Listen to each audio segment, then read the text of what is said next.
നമ്മുടെ ശ്രീജിത്ത് ബാലകൃഷ്ണൻ റെഡിയാണ്. Sreejith Balakrishnan, good morning. Good morning Sethu. സമയം കളയാതെ നേരെ പോകാം അല്ലേ പത്രവാർത്തകളിലേക്ക്. ഈ ഒന്നാം പേജിലെ പ്രധാന വാർത്ത കണ്ടെത്താൻ പത്രങ്ങൾ വല്ലാതെ ബുദ്ധിമുട്ടിയൊരു ദിവസമാണെന്ന് തോന്നുന്നു. പത്രങ്ങളൊക്കെ നോക്കുമ്പോൾ അങ്ങനെ മനസ്സിലാകുന്നത്. അത്തരമൊരു സാഹചര്യത്തിൽ സാധാരണഗതിയിൽ വ്യത്യസ്തമായ വാർത്തകൾ എങ്ങനെ വിന്യസിക്കുന്നു എന്നതാണ് പ്രധാനം. കാരണം നമ്മുടെ അനുഭവം, ഈ പത്രങ്ങളുടെ അനുഭവം അങ്ങനെ തന്നെയാണ്. കാരണം വ്യത്യസ്തമായ വാർത്തകൾ നന്നായി വിന്യസിക്കുമ്പോഴാണ് ഒരുപക്ഷെ ഒന്നാം പേജും മറ്റ് പേജുകളുമൊക്കെ വാർത്തയിൽ സമ്പന്നമാകുന്നത്. അങ്ങനെ രണ്ട് വാർത്തകൾ, രണ്ട് പത്രങ്ങൾ, അതാണ് ഞാൻ ആദ്യം പറയാൻ ശ്രമിക്കുന്നത്. പുരുഷൻ പ്രസവിച്ചാൽ അച്ഛനാര് അമ്മയാര് എന്ന ചോദ്യത്തിന് നിയമ പോരാട്ടത്തിലൂടെ ട്രാൻസ്ജെൻഡർമാരായ സിയയും സഹദും, ഈ സിയയും സഹദും മുമ്പും വാർത്തയിൽ വന്നിരുന്ന ആളുകളാണ്, നമുക്കറിയാം.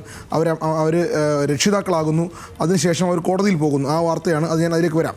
അതിന് ആ സിയയും സഹദും ഉത്തരം നേടിയൊരു വാർത്ത, അത് ഹൈക്കോടതിയിൽ നിന്നാണ് ഉത്തരം നേടുന്നത്.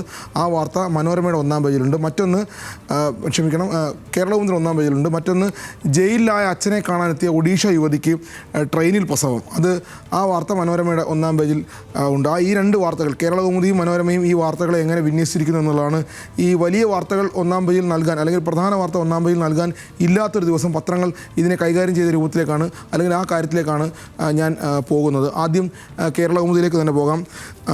പോരാടി നേടി സിയയും സഹദും എന്നുള്ളതാണ് കേരളകൗമുദിയുടെ ഒന്നാം പേജിലെ വലിയ ഹെഡിങ്ങും. പുരുഷൻ പ്രസവിച്ചാലും മാതാപിതാക്കൾ എന്ന് മതി, അതാണ് ആ വാർത്തയുടെ ഹെഡിങ് കേരളകൗമുദി. അത് മറ്റു ചില പത്രങ്ങളൊക്കെ ഉൾപേജിൽ ഉൾപ്പെടുത്തിയിട്ടുണ്ട്. പക്ഷേ ഒന്നാം പേജിൽ ഈ വാർത്ത നൽകാൻ കേരളകൗമുദി കാണിച്ച ആ ഒരു ധൈര്യം, ആ ധൈര്യത്തെ അഭിനന്ദിക്കേണ്ടിയിരിക്കുന്നു. പുരുഷൻ പ്രസവിച്ചാൽ അച്ഛനാര് അമ്മയാര് എന്ന ചോദ്യത്തിന് നിയമ പോരാട്ടത്തിലൂടെ ഉത്തരം നേടുകയാണ് സിയയും സഹദും. അച്ഛനും അമ്മയും വേണ്ട, മാതാപിതാക്കൾ എന്ന് രേഖപ്പെടുത്തിയാൽ മതിയെന്ന് ജസ്റ്റിസ് സിയാദ് റഹ്മാൻ അധ്യക്ഷനായ ഹൈക്കോടതി സിംഗിൾ ബെഞ്ച് വിധിച്ചു. അതാണ് ഈ വാർത്ത സ്വാഭാവികമായും മറ്റുള്ളവരെ സംബന്ധിച്ച് ഒരുപക്ഷെ ട്രാൻസ്ജെൻഡേഴ്സിനെ മാത്രമായിരിക്കും ഈ വാർത്ത ബാധിക്കുക എന്നൊക്കെ നമുക്ക് തോന്നാം. പക്ഷേ ഇത് കോടതിയിലേക്ക് എത്തുമ്പോൾ, അല്ലെങ്കിൽ രക്ഷിതാവ് അല്ലെങ്കിൽ പേരൻ്റ് എന്ന ചോദ്യത്തിന്, അല്ലെങ്കിൽ എന്ന വാക്കിൻ്റെ അർത്ഥത്തെ വലിയ രൂപത്തിൽ വ്യാഖ്യാനിക്കുകയാണ് കോടതി ചെയ്യുന്നത്. അതുകൊണ്ട് തന്നെ ഈ വാർത്തയ്ക്ക് വലിയ പ്രാധാന്യമുണ്ട്. ജനന സർട്ടിഫിക്കറ്റിലും ട്രാൻസ്ജെൻഡർ എന്ന് പാടില്ല എന്നുകൂടി കോടതി പറഞ്ഞു വെക്കുന്നുണ്ട്. സ്വാഭാവികമായും ഇത് ഇപ്പോൾ സ്കൂൾ തുറക്കുന്ന സാഹചര്യത്തിൽ രക്ഷിതാക്കൾ, ഈ ട്രാൻസ്ജെൻഡർമാരായ രക്ഷിതാക്കളൊക്കെ ഉള്ള ആളുകളെ സംബന്ധിച്ച് വലിയ വാർത്തയാണ്.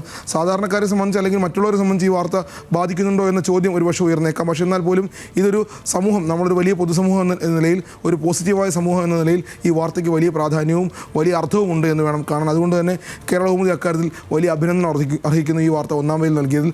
മറ്റൊരു സന്തോഷം കൂടിയുള്ളത്, ന്യൂസ് മലയാളമാണ് ഇന്നലെ ഈ വാർത്ത ആദ്യം ബ്രേക്ക് ചെയ്യുന്നത്. ഷബ്നാ സിയാദാണ് ഈ വാർത്ത ബ്രേക്ക് ചെയ്യുന്നത്. അതുകൊണ്ട് തന്നെ രണ്ടർത്ഥത്തിൽ ഞങ്ങളും ഈ വാർത്ത ചാനൽ നിലയിൽ നന്നായി കൊടുക്കുന്നു, അതിനുശേഷം ഈ പത്രവും നന്നായി നൽകുന്നു എന്നുള്ളതാണ് ഈ വാർത്തയുടെ വലിയ പ്രാധാന്യം. വാർത്തയുടെ പ്രാധാന്യം പ്രേക്ഷകർക്ക് മനസ്സിലായി എന്നാണ് ഞാൻ മനസ്സിലാക്കുന്നത്. മറ്റൊന്ന് മനോരമയുടെ ഒന്നാം പേജിലാണ്.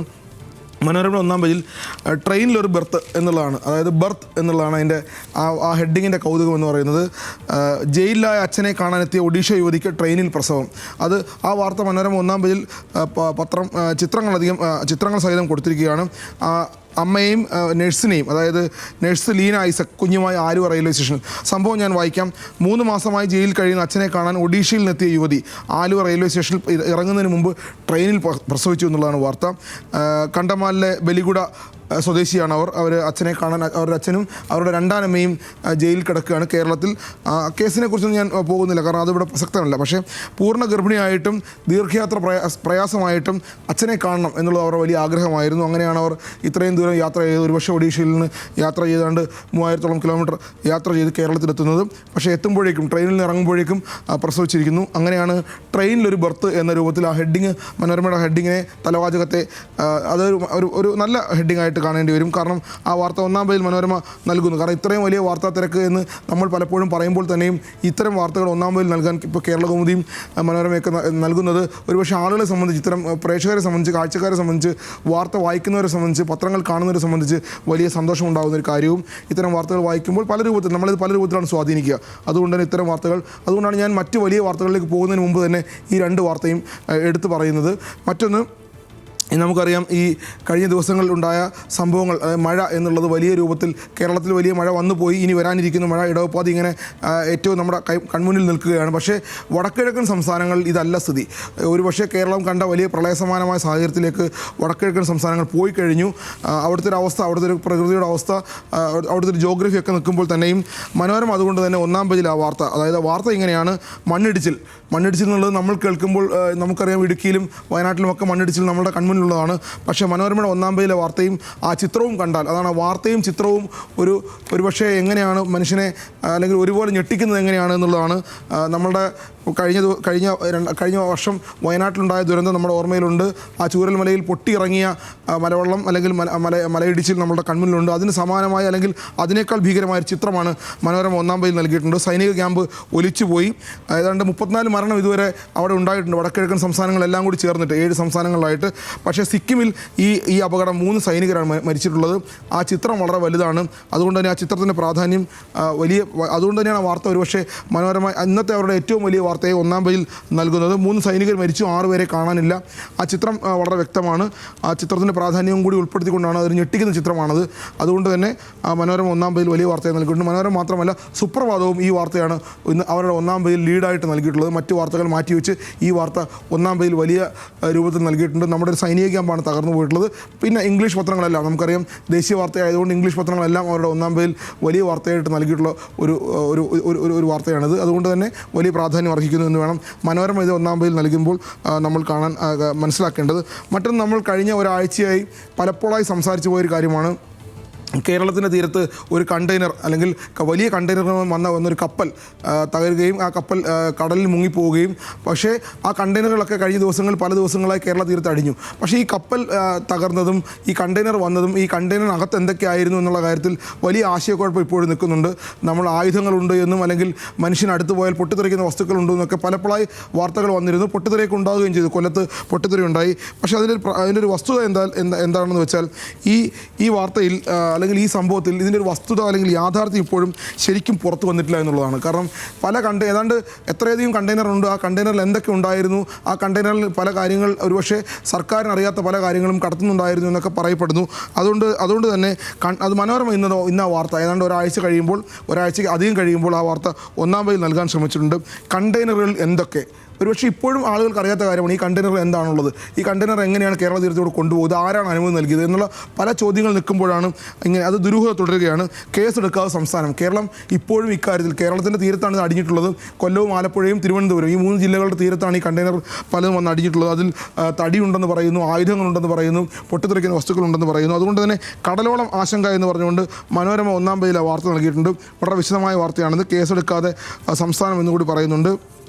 7-ാം പേജിലും വളരെ വിശദമായ ആ വാർത്ത ഒന്നും കൂടി പറയാൻ ശ്രമിച്ചിട്ടുണ്ട്. മറ്റു പത്രങ്ങൾ അത് പറയാത്തത് കൊണ്ടാണ് ഇത് ആവർത്തിക്കുന്നത്. അതുകൊണ്ട് തന്നെ ഈ കപ്പൽ അപകടം അനുനയത്തിൽ സാമ്പത്തിക പാക്കേജ് നേടാൻ സർക്കാർ, അതായത് ഇതിലെന്തെങ്കിലും ഒരു സഹായം കിട്ടുമോ എന്നാണ് കേരള സർക്കാർ പ്രതീക്ഷിക്കുന്നത്.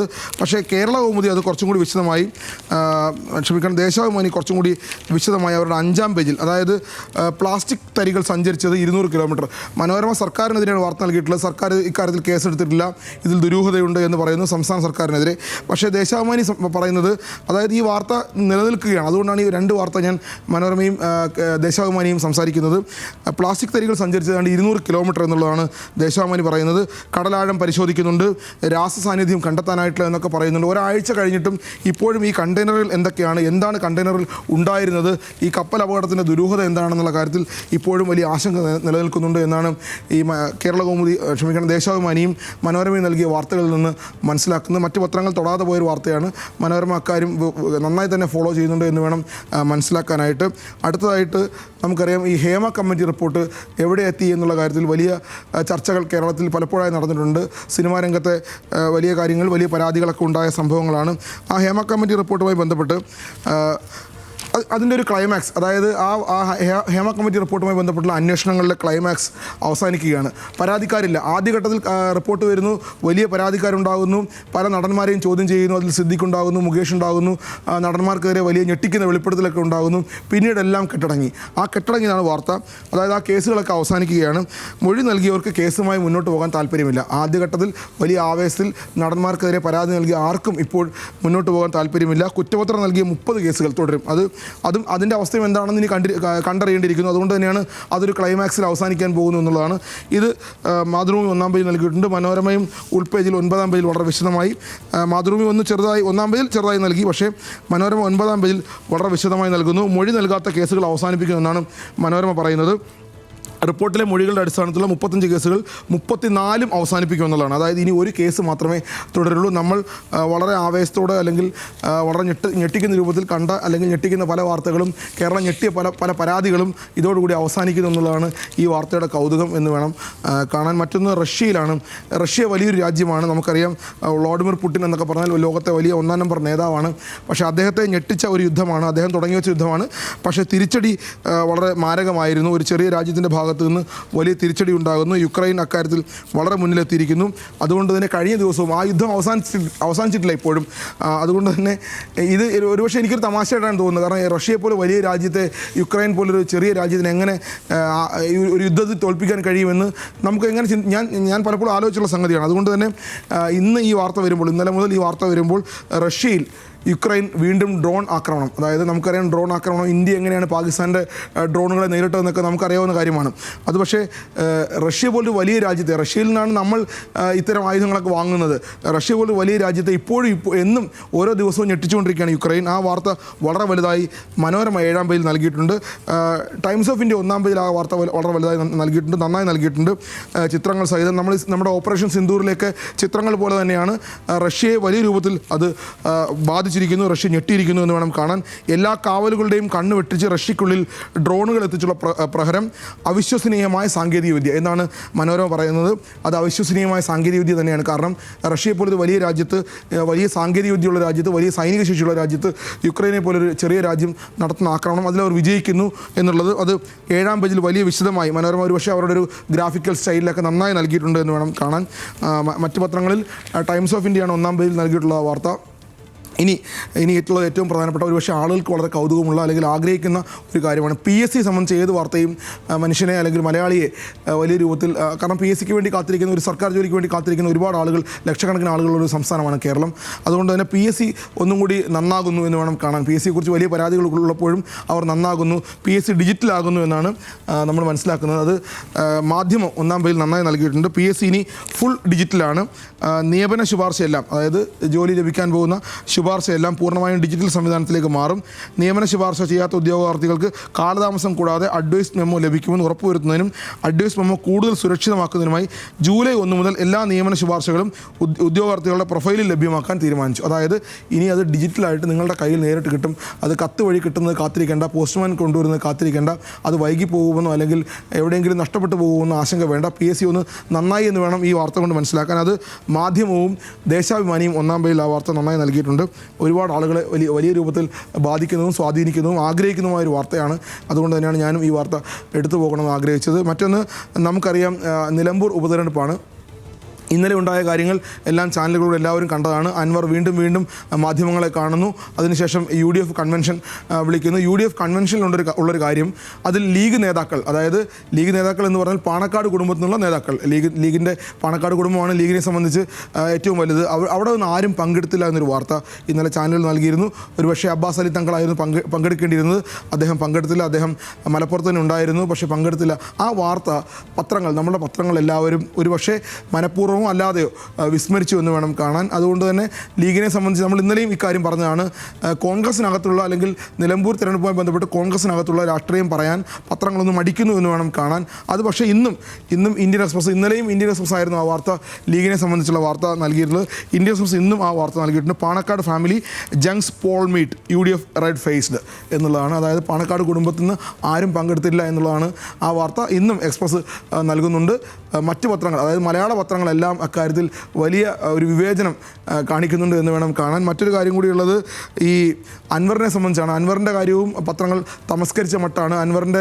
ഞാൻ പറയാൻ വന്നത് അൻവറിൻ്റെ സാമ്പത്തിക ശേഷിയെക്കുറിച്ചാണ്. അൻവർ കഴിഞ്ഞ ദിവസം മിനിഞ്ഞാന്ന് നടത്തിയ വാർത്താ സമ്മേളനത്തിൽ ഇന്നലെ ഇട്ടിരിക്കുന്ന ഷർട്ടാണ് ഞാൻ ഇട്ടിരിക്കുന്നത് എന്ന് വരെ പറഞ്ഞു. എനിക്ക് അത്രയും സാമ്പത്തിക ബുദ്ധിമുട്ടുണ്ടെന്ന് പറയുന്നു. പക്ഷേ 52 കോടിയുടെ ആസ്തിയുണ്ട് എന്നുള്ള വാർത്ത ഇന്നലെ വന്നിരുന്നു. അതും പത്രങ്ങൾ വിസ്മരിച്ചതായിട്ട് വേണം കാണാൻ. മറ്റ് വാർത്തകൾ ഒരുപാടുള്ളതുകൊണ്ട് പ്രസ് സ്റ്റോപ്പ് അവസാനിപ്പിക്കുന്നു.